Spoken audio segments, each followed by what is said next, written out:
ఎంతలో విచిత్రాలు భారతదేశంలో ఎస్పెషల్లీ ఆంధ్రప్రదేశ్లో జరుగుతాయి అనుకుంటా. నాటు పడవలెళ్ళి ప్రకాశం బ్యారేజీని గుద్దితే బ్యారేజీ కొట్టుకుపోతుందని ప్రపంచంలో ఇంకెవడూ నమ్మడేమో. అట్లాగే వస్తున్న వరద నీటికి గండ్లు పెట్టి ఊళ్ళోకి వదిలిపెట్టారు, మేము మాత్రం తెలుసుకోలేకపోయామనేది ప్రపంచంలో మరి ఎవరు చెప్పరేమో, ఇక్కడ మాత్రమే జరుగుతుందేమో. వరదల్లో ఉన్నటువంటి 2.5 లక్షల మందిని బయటికి కూడా తీసుకురాకుండా అక్కడే 10 రోజుల పాటు ఉంచింది, ఇక్కడే జరుగుతుందేమో, ప్రపంచంలో మరి ఎక్కడ ఉండదేమో.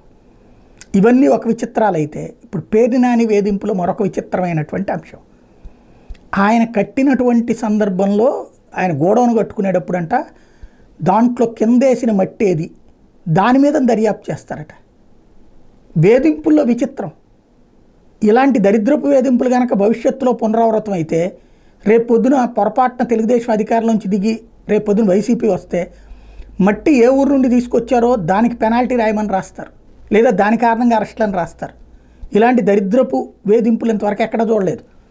అదేది ఇసక బొసక ఎక్కడి నుంచినో తెచ్చి ప్రభుత్వ ప్రదేశం తీసుకొచ్చి పెట్టారు, లేకపోతే వేరే చోట నుంచి తీసుకొచ్చి పెట్టారని దాని మీద దర్యాప్తు చేస్తారట. చేయదలుచుకుంటే పేర్ని నాని ఏమైనా తిన్నాడు, తను మంత్రిత్వ శాఖలో ఉన్నాడు కదా, తిన్నాడు, తీసుకెళ్ళి బొక్కలో దోయండి, ఇదిగో ఇది చేశాడు, ఇంత తిన్నాడు అనేటటువంటిది.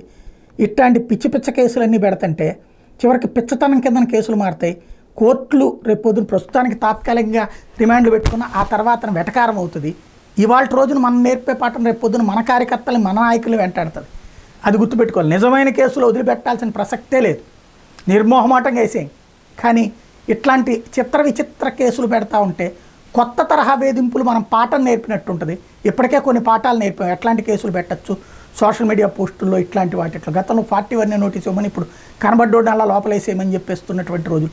పచ్చి బూతులు తిట్టిన వాళ్ళ నాడు సమర్థించుకుంటూ ఇవాళ పచ్చి బూతులు తిడుతున్నారంటూ మన పత్రికల్లో రాసుకోవచ్చు, టీవీలో రాసుకోవచ్చు. కానీ లాంగ్ రన్నింగ్ నడుస్తుందా, దెబ్బ అవదా?